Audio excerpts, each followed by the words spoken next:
Empecemos hablando de los analgésicos opioides. Estos tipos de analgésicos van a actuar especialmente sobre los receptores del sistema nervioso central, inhibiendo la transmisión nerviosa, y están indicados en el tratamiento del dolor de mediana a gran intensidad. Entre estos dolores tenemos el dolor del infarto agudo al miocardio, de la angina de pecho después de intervenciones quirúrgicas, en cuadros abdominales agudos o en cólicos biliares o renales. Y de igual manera se utiliza en la unidad de cuidados intensivos. El consumo de ese tipo de analgésicos, así como tiene efectos buenos, va a tener efectos adversos en nuestro cuerpo. Dentro de los más comunes podemos encontrar la depresión respiratoria, la hipotensión, la bradicardia y la retención urinaria. De igual manera encontramos el estreñimiento, la sudoración y el vómito. Los opioides más utilizados o a los que el paciente tiene mayor acceso van a ser a la morfina, a la metadona, a la codeína, a la petidina, a la buprenorfina, al tramadol y al fentanilo.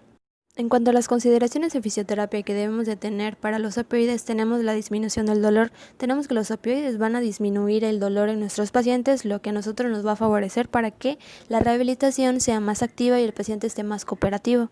En cuanto a la depresión respiratoria, tenemos que si nuestro paciente está sometido a tratamiento con opioides, durante nuestras sesiones nosotros debemos tener que tener en cuenta que uno de los efectos adversos de estos analgésicos es la depresión respiratoria, por lo que al momento de nosotros decirle al paciente que haga ejercicios, debemos de tener en cuenta que nuestro paciente va a tener esa dificultad al respirar y tenemos que estar pendientes de él.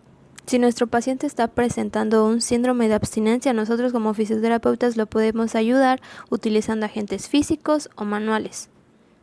Nosotros debemos de tener en cuenta los efectos adversos de los opioides. Como nosotros sabemos que esos efectos pueden aparecer, debemos de contar con un plan de tratamiento para disminuir dichos efectos. Ahora hablaremos de los antiinflamatorios no esteroideos. Este tipo de fármacos van a estar indicados para dolores de baja a mediana intensidad, como lo son la fiebre, la migraña, los ataques de gota, y también van a ser útiles para dolores posoperatorios, postraumáticos o cólicos renales. Como antiinflamatorios van a ser eficaces en la artritis reumatoide, en la osteoartritis, en la bursitis, también en la espondilitis anquilosante y en la artritis juvenil. En cuanto a sus efectos adversos, tenemos los gastrointestinales, que van a ser los más frecuentes, que incluyen la gastritis, el dolor, los vómitos y en algunos casos hemorragias gástricas. En el sistema nervioso central puede provocar dolores de cabeza, mareos, insomnio, depresión o confusión. En cuanto a niveles renales, puede provocar nefritis y síndrome nefrótico.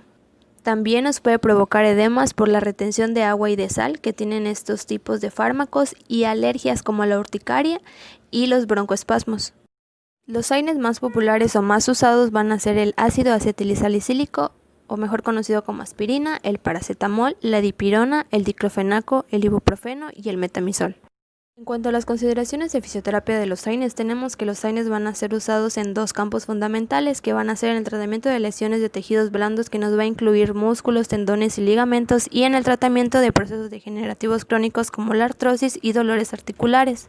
En cuanto al uso de AINES tópicos, tenemos que es una alternativa muy atractiva, pero los datos sinérgicos nos dicen que la acción terapéutica va a ser muy pequeña y esto va a depender de la concentración plasmática que en ese momento tenga nuestro paciente. En cuanto a la crioterapia, nosotros la usamos para disminuir el dolor, la inflamación y el edema. Pero algunas formas de esta técnica nos van a producir una vasoconstricción, lo que nos va a dificultar la difusión de este tipo de fármacos. En cuanto a la aplicación local de calor, tenemos que ejerce un efecto sinérgico para el tratamiento del dolor y la rigidez articular. En cuanto al uso de TENS o estimulación eléctrica transcutánea, va a tener un efecto sinérgico con los AINES para disminuir el dolor en los pacientes. Debemos de tener en cuenta que los AINES van a actuar junto con los anticoagulantes orales, y esto nos va a aumentar el riesgo de que nuestro paciente padezca de hematomas o de hemorragias en el momento de una práctica fisioterapéutica. En cuanto al efecto antiinflamatorio de los AINES, este no va a ser de manera inmediata. Este efecto va a empezar a notarse entre el quinto y el sexto día de tratamiento.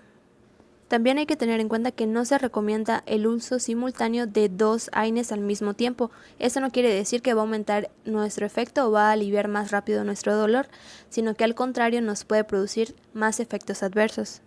Ahora, teniendo conocimiento de esto, no quiere decir que los AINES o los opioides sean malos para nuestro cuerpo. Al contrario, para nosotros en el área de fisioterapia son de mucha ayuda, pero lo que nosotros queremos lograr es que el paciente reduzca su consumo de AINES o de opioides para que no tenga efectos adversos en el cuerpo o no produzca esos síndromes de abstinencia que algunos pacientes presentan.